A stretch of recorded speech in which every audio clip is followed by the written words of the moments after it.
কি করব, নিউবর্নদের umbilical cord সম্পর্কে।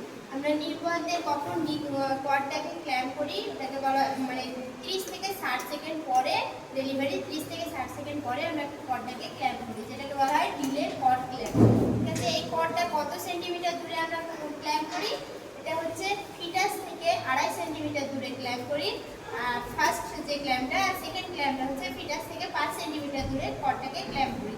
আর কর্ড কাট করি হচ্ছে 3.75 centimetre away from foetus umbilical.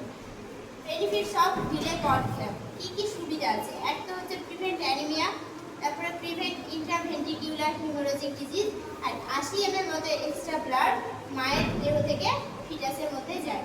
কি কি সাইড এফেক্ট হতে পারে? একটা হচ্ছে মায়ের জন্ডিস হতে পারে, যেটা হচ্ছে ফিজিওলজিক্যাল জন্ডিস হয়।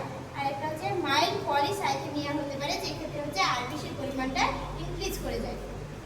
কোন কোন কেসের ক্ষেত্রে আমরা এই ডিলে কর্ড ক্ল্যাম্প করবো না, মানে সাথে সাথে কর্ডটাকে ক্ল্যাম্প করে দেবো? সেটা হচ্ছে ফার্স্ট হচ্ছে আরএইচ ইনকম্প্যাটিবিলিটি, তারপরে মা যদি মাল্টি প্রেগনেন্ট হয় আর বাচ্চা যদি না কাঁদে, ডু নট ক্রাই, বা এক্সট্রিম প্রিটার্ম হলে আমরা সাথে সাথে কর্ডটাকে ক্ল্যাম্প করে দেবো। কর্ড কেয়ার কীভাবে করবো আমরা?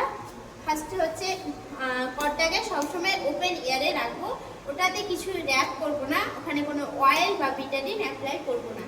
কর্ডটা ড্রাই আর ডার্কেন হয় 2 থেকে 3 দিনে, আর ফল আপ হয়ে যায় 7 থেকে 10 দিনে।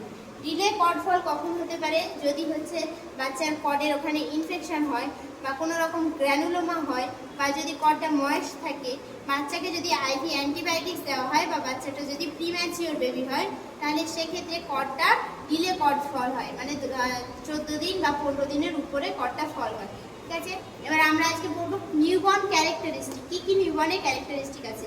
নর্মাল ক্যারেক্টারিস্টিক, ফার্স্ট হচ্ছে টেম্পারেচার কত থাকে? 36.5 থেকে 37.5 ডিগ্রি সেন্টিগ্রেড। হার্ট রেট কত থাকে? 120 থেকে 160 beats per minute. Respiration rate হয় 40 থেকে 60 বিআরএস পার মিনিট। বিপি হয় 60 থেকে 40 mm অফ এইচজি। আমাদের যে বাচ্চা অ্যাভারেজ ওয়েট কত হয়? 2.5 কেজি থেকে 4 কেজি মতো। বাচ্চার অ্যাভারেজ লেন্থ হয় 50 সেন্টিমিটার। হেড সার্কামফারেন্স হয় 33 থেকে 35 সেন্টিমিটার। চেস্ট সার্কামফারেন্স হয় 31 থেকে 33 সেন্টিমিটার। আমাদের যে বাচ্চা ফার্স্ট স্টুল পাস করে, যেটা ডার্ক গ্রিনিশ কালারে হয়, সেটাকে বলা হয় মিকোনিয়া। এটা কখন পাস করে? Within 24 hours.